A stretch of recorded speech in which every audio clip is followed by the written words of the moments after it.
Thousands of years ago, human life was not limited only to hunting. Crops began to grow along riverbanks, and from those fields the first cities were born. But the real question is, how did this transformation happen? The answer lies hidden in a metal, bronze. It was bronze that gave strength to tools, made farming easier, organized warfare, and divided society into power and classes. This same bronze shone in the streets of Harappa, in the form of jewelry and statues, where art and beauty became the identity of every home.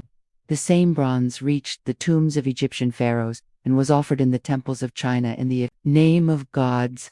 This story will take you 5,000 years back, where bronze was not just the metal but the foundation of civilization.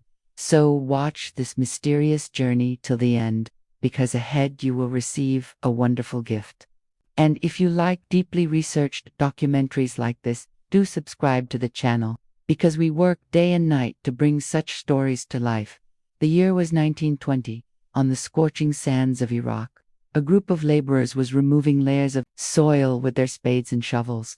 Watching over them was British archaeologist Sir Leonard Woolley. As the soil was removed, a scene emerged that left everyone stunned. Graves, adorned with gold and silver jewelry, chariots made not of wood but of metal, and shining weapons buried alongside soldiers. When Woolley lifted them and examined them, he understood this was not ordinary copper. It was bronze alloy of copper and tin, the same metal that gave humans such power that they became not hunters of forests, but rulers who built empires. But this story does not begin here. Its seed was sown thousands of years earlier, in the land of Anatolia, at a settlement called Cayun. Archaeologists found small copper beads nearly 7,500 years old.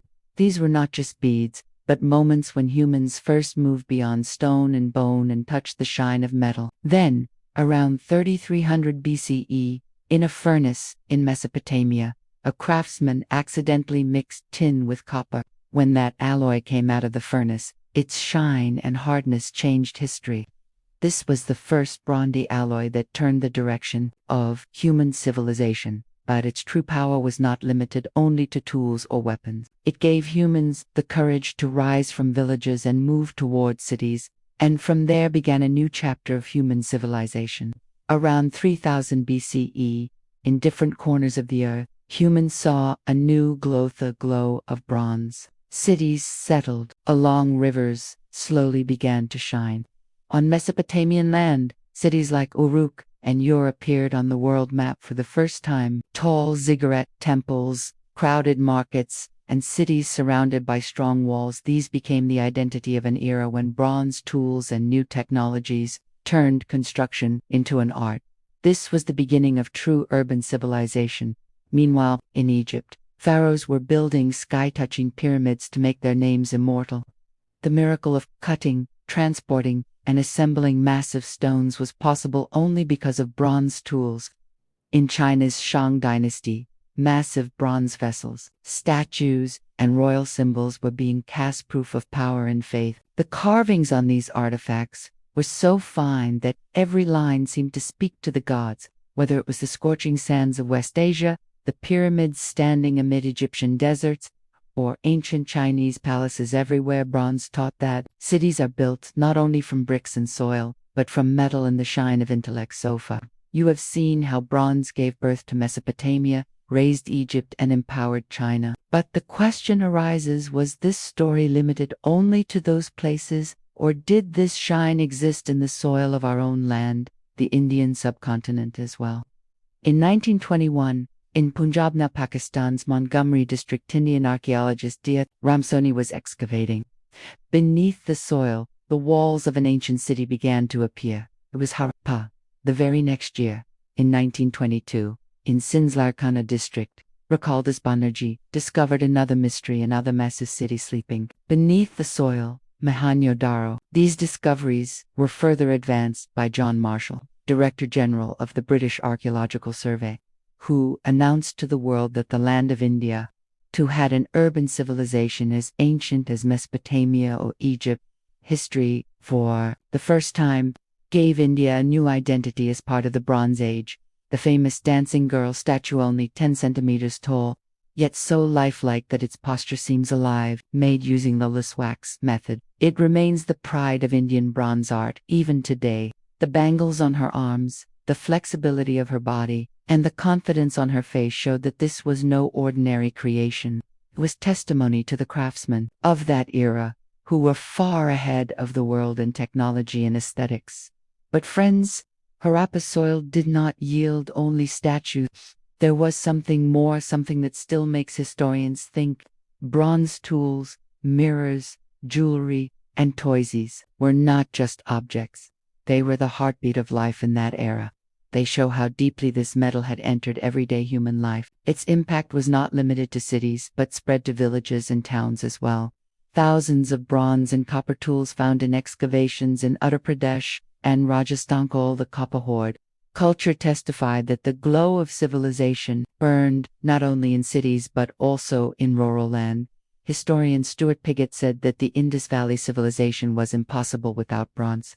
Truly, this metal was the backbone of that society. Astonishingly, Indus Valley seals have also been found in Mesopotamian excavations, showing that both civilizations breathed in the same era and were connected by an invisible global trade network long before the world even began calling itself a world. But the question arises, who were the people living in those cities? What were their families like? How did their lives function? And how did this new glow of bronze reshape their society? Multi-room houses found in Indus excavations show that people did not live in huts, but in large shared homes, often housing entire joint families. This meant the society was not based only on blood relations but on the tradition of living together. Jewelry and clay figurines found in these homes show that women played an extremely important role. Harappa's fertility figures seem to say that women were not only life givers but symbols of prosperity and power. When we look into the world of children, we find clay toy small carts, animal figures, dolls, and even wheels with bells. These show that amid the rush, wars, and struggles of the Bronze Age, childhood innocence still survived, but the picture was not entirely bright. The Bronze Age gave humans power, but it also created deep divisions of inequality. In the royal tombs of yore in Iraq, graves of kings and queens were found laden with gold, silver, and bronze jewelry. Not only that, their servants and soldiers were buried alive with them, as if they were to serve even after death. Nearby were the graves of ordinary people without jewelry, without metal, only soil and bones. This scene speaks a bitter truth. Bronze gave humans power, but it also deepened the gap between rich and poor. The farmer kept plowing fields. The craftsmen kept casting bronze. But the shine of cities never fully reached their lives. The real taste of power and luxury belonged only to kings and elites. Ordinary people remained unseen, like hardworking shadows. Historian Jared Diamond writes that agriculture and metal gave humans food and tools, but that same production slowly sowed the seeds of inequality and exploitation. These seeds later became the roots of the decline of great civilizations like Harappa and Mesopotamia. We will explore this mystery in detail in the next part of the video. But now another question arises. Were Bronze Age people limited only to living and earning, or did they also create a world of faith and divinity? Before that, it is important to understand how their society was fed, what daily life was like, and how bronze power transformed their economy. The greatest blessing of the Bronze Age was bronze plows, sickles, and axes. These tools increased soil productivity, and for the first time, humans began storing grain not just to survive but for the future. Massive granaries found in Harappa and Mohenjo-Daro and warehouse-like structures in Mesopotamia proved that humans had begun planning ahead. When surplus grain emerged, not everyone needed to remain a farmer. Some became craftsmen, some traders, some metal workers. Bronze mirrors, jewelry, and tools from Mohenjo-Daro show that specialization had begun. Similarly, Mesopotamian pottery and metalwork proved the diversity of professions. But bronze was not just copper, it required tin, which was not found everywhere. And from here began humanity's most daring journey, long-distance trade. This was the first global trade network connecting civilizations. And this again brings us to the question, were Bronze Age people only chasing wealth and survival, Or did they also build a world of gods? Just as today we light lamps in temples and offer devotion, in that era, to people saw bronze as a medium to reach gods. In Mesopotamia's towering ziggurats, people worshipped gods Anu Enki and Inanna. Bronze vessels and statues found in these temples prove that bronze had become a symbol of devotion, not just farming and war.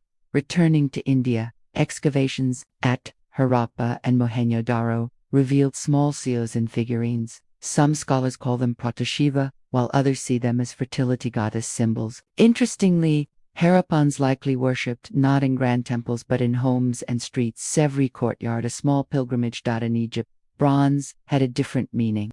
Pharaohs believed it would protect their soul after death. That is why bronze tools, statues, asterisks, and jewelry were placed in tombs, as seen in Tutankhamun's grave. In China's Shang dynasty, bronze became the holiest ritual medium.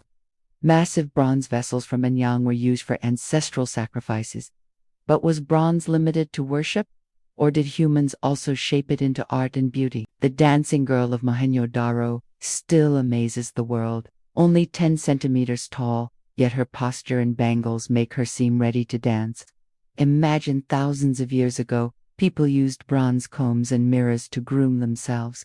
In Mesopotamia, artists crafted intricate bronze statues and seals bearing gods and kings, symbols of identity and power. Friends, today we pride ourselves on mobiles, computers, and rockets. But have you ever thought how advanced Bronze Age science and technology were 5,000 years ago? Was their world really as simple as we think? Archaeologists believe that around 3300 BCE, people in Mesopotamia and Anatolia learned to increase furnace temperatures. Mixing copper and tin, they created bronze neither as soft as copper nor as heavy as stone, but far stronger. This was humanity's first supermaterial.